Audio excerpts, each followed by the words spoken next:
You are a guy that, for a lot of people, you sort of embody the idea of hardening your mind and figuring out a way to do things that most people think are impossible. You've sort of become that guy over your life, and you've become that guy for a lot of people, including me, online. We've talked about you on the podcast a ton of times. So having you in here has been it's very exciting to me. I appreciate that. Thank you. That's what it did. And I had two options. To either be that 300-pound guy who sprayed for cockroaches and made $1,000 a month, and at 24 years old, knowing when I'm 50 fucking years old, I can reflect on this and think about what guy I never became, or I can totally just sack it up and fail and fail and fail until I succeed. Because true happiness is not contained in what you get. Happiness is contained in what you become. Two men wake up one morning, there's a rainstorm on. One of them looks out his window, sees the rainstorm, and he says, "Wow, what a storm. With weather like this, they can't expect you to go out and make sales." He stays home. Same morning, the other guy looks out his window, sees the same storm, says, "Wow, what a storm."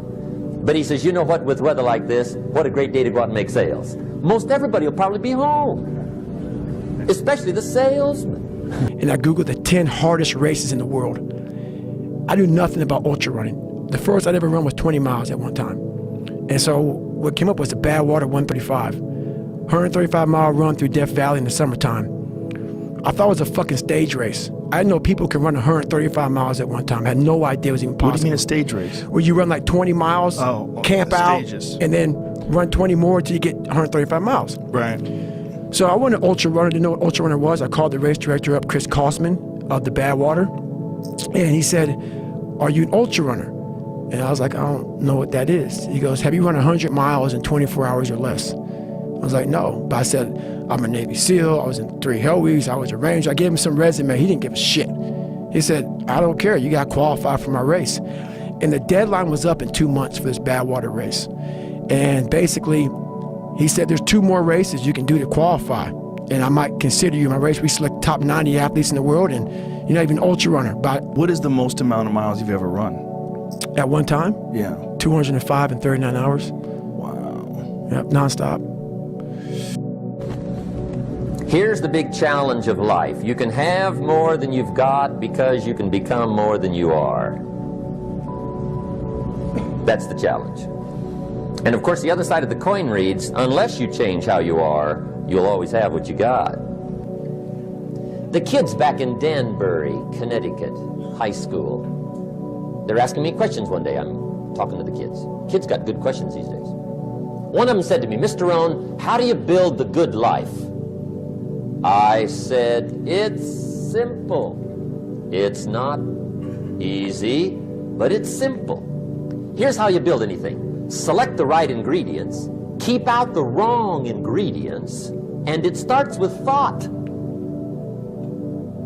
Everything starts with thought. So you must be wise and careful what you think about, because that starts everything.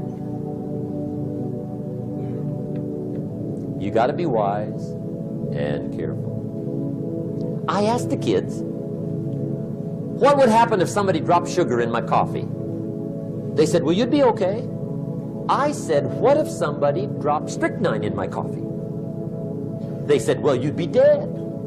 I said, "Correct. Lesson 1.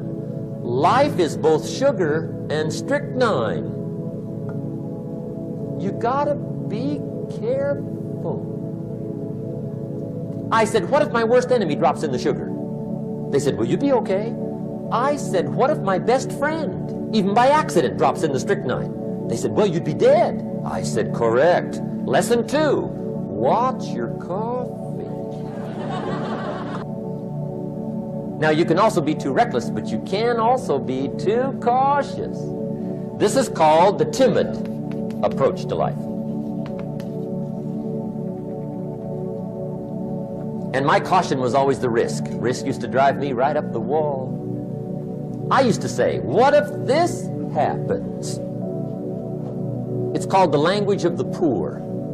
What if this happens? And on top of that, if this was to happen, look at the fix I'd be in. I better not try. I could always ace myself out. Then I'll tell you what changed my whole life when I finally discovered it's all risky. The minute you were born, it got risky. If you think trying is risky, wait till they hand you the bill for not trying.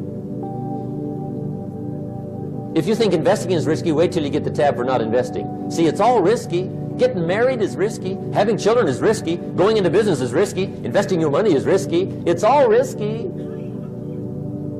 I'll tell you how risky life is. You're not going to get out alive.